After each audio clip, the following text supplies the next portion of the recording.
Vimal Jyothi engineering college Chemperi autonomous പദവിയും NAAC A ഗ്രേഡും നേടിയ കേരളത്തിന്റെ അഭിമാന സ്ഥാപനം. കണ്ണൂർ, കാസർഗോഡ് ജില്ലകളിലെ എല്ലാ പ്രധാനപ്പെട്ട നഗരങ്ങളിൽ നിന്നും college bus service. Vimal Jyothi engineering college Chemperi, Kannur.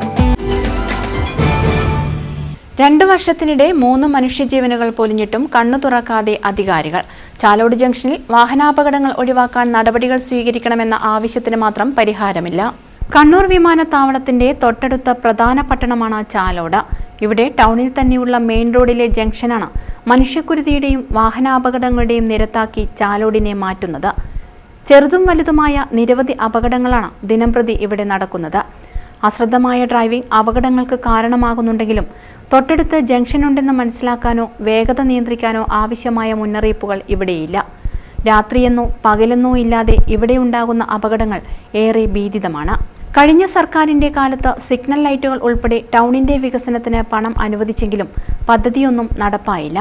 K Shailaja ഇടപെട്ട് വീണ്ടും പദ്ധതി കൊണ്ടുവന്ന് പ്രവൃത്തി ആരംഭിച്ചെങ്കിലും അപകടം കുറക്കാനുള്ള സംവിധാനമൊന്നും ഇല്ലെന്നാണ് അറിയുന്നത്. റോഡ് വികസനം നടക്കേണ്ടതിനാൽ ജംഗ്ഷൻ വികസനം നടക്കില്ലെന്നാണ് അറിയുന്നത്. എന്നോ നടക്കുമെന്ന് പറയുന്ന റോഡ് വികസനത്തിന്റെ പേരിൽ ഇവിടെ സുരക്ഷ ഒരുക്കാതെ നിന്നാൽ ഇനിയുമേറെ അപകടങ്ങളും മരണങ്ങളും ഉണ്ടാകും.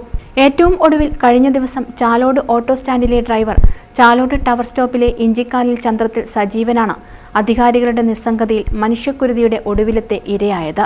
കഴിഞ്ഞ ദിവസം രാത്രി അഞ്ചരക്കണ്ടി റോഡിൽ നിന്നും വന്ന ഫോർച്യൂണർ കാറും കണ്ണൂർ റോഡിൽ നിന്നും വന്ന i20 കാറും ഇരിക്കൂർ റോഡിൽ നിന്നും വരികയായിരുന്ന സജീവന്റെ ഓട്ടോറിക്ഷയും കൂട്ടിയിടിച്ചാണ് അപകടമുണ്ടായത്. നിയന്ത്രണം വിട്ട ഫോർച്യൂണർ ഓട്ടോയിൽ ഇടിക്കുകയായിരുന്നു.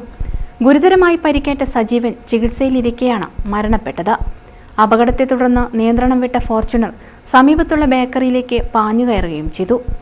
നിരന്തരം അപകടം നടക്കുന്ന 4 റോഡ് ജംഗ്ഷനിൽ അധികൃതർ വേണ്ട സുരക്ഷാ മാർഗങ്ങൾ സ്വീകരിക്കണമെന്ന് കേരള വ്യാപാരി വ്യവസായി ഏകോപന സമിതി Chalode unit president PK Saneesh ആവശ്യപ്പെട്ടു. കണ്ണൂർ അന്താരാഷ്ട്ര വിമാനത്താവളം വന്നതോടുകൂടി ചാലോടിനെ സംബന്ധിച്ച് വാഹനങ്ങൾ ഒരുപാട് ഇതുവഴി കടന്നു പോകുന്നുണ്ട്. ഇപ്പോൾ ചാലോടിലെ അവസ്ഥ എന്ന് പറഞ്ഞാൽ ദിനംപ്രതി ചെറുതും വലുതുമായ അപകടങ്ങൾ സംഭവിച്ചുകൊണ്ടിരിക്കുകയാണ്. അടുത്ത കാലത്തായിട്ട് തന്നെ അപകടങ്ങളിൽ 3 പേരാണ് മരണപ്പെട്ടത്. അതുപോലെ നിരവധി ആളുകൾ പരിക്ക് പറ്റി ചികിത്സയിലാണ്. അപ്പോൾ അധികൃതരുടെ ഭാഗത്തു നിന്ന് ഇതിൽ വേണ്ടത്ര ഒരു ഇടപെടൽ ഉണ്ടാകുന്നില്ല എന്നുള്ളതാണ് ദുഃഖകരമായ യാഥാർത്ഥ്യം. ഇതിപ്പോൾ ചാലോട് സ്വദേശിയായ ഓട്ടോ ഡ്രൈവറാണ് കഴിഞ്ഞ ദിവസത്തെ അപകടത്തിൽ മരണപ്പെട്ടിട്ടുള്ളത്. ചാലോടിൻ്റെ ഒരു പ്രത്യേകത എന്ന് പറയുന്നത് ഇരിക്കൂർ, അതുപോലെ തലശ്ശേരി, കണ്ണൂർ, മട്ടന്നൂർ റോഡുകളെ വേർതിരിക്കുന്ന ഒരു 4 റോഡ് ജംഗ്ഷനാണ് ചാലോട്. പുറമേ നിന്ന് എത്തുന്ന ഡ്രൈവർമാർക്ക് ഇതൊരു ജംഗ്ഷനാണെന്ന് തിരിച്ചറിയാൻ പറ്റാത്തതാണ് അപകടത്തിന് കാരണമാകുന്നത്. അപ്പോൾ വേണ്ടത്ര സുരക്ഷാ സംവിധാനങ്ങളോ അല്ലെങ്കിൽ ദിശാ ബോർഡുകളോ അല്ലെങ്കിൽ മറ്റ് സിഗ്നൽ സംവിധാനങ്ങളോ ഒന്നും ഇല്ല എന്നുള്ളത് തന്നെയാണ് അപകടങ്ങൾക്ക് പ്രധാനമായും കാരണമായി മാറുന്നത്. ഇപ്പോൾ ഭേദപ്പെട്ട റോഡുകൾ തന്നെയാണ് 4 റോഡുകളും. സാമാന്യം വലിപ്പമുള്ള റോഡുകളായതുകൊണ്ട് തന്നെ പോക്കറ്റ് റോഡ് ഏതാണെന്ന് തിരിച്ചറിയാൻ വേണ്ടി ഡ്രൈവർമാർക്ക് സാധിക്കുന്നില്ല എന്നുള്ളതാണ് ഇവിടുത്തെ ഏറ്റവും വലിയ പ്രശ്നം. പുതുതായി ഈ സ്ഥലത്തെത്തുന്ന ആളുകൾ റോഡിലേക്ക് ഈ 4 ജംഗ്ഷനിലേക്ക് എത്തിക്കഴിഞ്ഞാൽ മാത്രമേ ഇതൊരു 4 റോഡാണെന്ന് തിരിച്ചറിയാൻ വേണ്ടി സാധിക്കുന്നുള്ളൂ എന്നാണ് പലപ്പോഴും അപകടം സംഭവിച്ചതിന് ശേഷം ഡ്രൈവർമാർ പറയുന്നത്.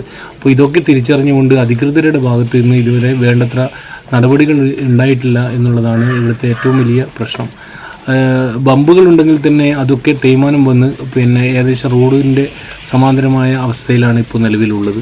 അപ്പോൾ ആധുനിക രീതിയിലുള്ള സ്പീഡ് ബ്രേക്കറുകൾ സ്ഥാപിച്ചുകൊണ്ടും അതുപോലെ ബ്ലിങ്കിങ് ലൈറ്റുകൾ സ്ഥാപിച്ചുകൊണ്ടും അതുപോലെ റോഡിൻ്റെ ദൂരിൽ നിന്ന് തന്നെ റോഡിൽ അപകടം സൂചന സംവിധാനങ്ങൾ ഒരുക്കിക്കൊണ്ടും ഇനിയെങ്കിലും അത്തരത്തിൽ അധികൃതരുടെ ഭാഗത്തു നിന്ന് സംവിധാനങ്ങൾ ഇല്ല എങ്കിൽ ഇനിയും ഒരുപാട് ജീവനുകൾ പൊലിയും. അതുമാത്രമല്ല ഓരോ അപകടങ്ങൾ സംഭവിക്കുമ്പോഴും നിയന്ത്രണം വിടുന്ന വാഹനങ്ങൾ കടയിലേക്ക് കൂടി പാഞ്ഞു കയറുന്ന അവസ്ഥയാണ്.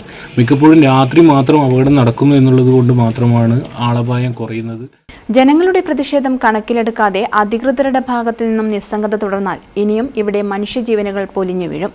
ഇനിയൊരു ജീവൻ പൊലിയാതിരിക്കാൻ അധികൃതർ എത്രയും പെട്ടെന്ന് വേണ്ട നടപടി സ്വീകരിക്കണമെന്നാണ് നാട്ടുകാരുടെ ആവശ്യം. News bureau, Chalode. അഹല്യയ്ക്ക് 30 വർഷത്തെ പാരമ്പര്യവും വിശ്വസ്തതയുമുണ്ട്. അഹല്യയിലെ വിദഗ്ധരായ ഡോക്ടർമാരുടെ ചികിത്സ കൊണ്ട് എനിക്ക് എന്റെ കാഴ്ചശക്തി പൂർണ്ണമായും തിരിച്ചു കിട്ടി. ഇപ്പൊ എനിക്ക് ഈസിയായി വായിക്കാം. നേത്ര സംരക്ഷണത്തിന് നമ്മുടെ അഹല്യ.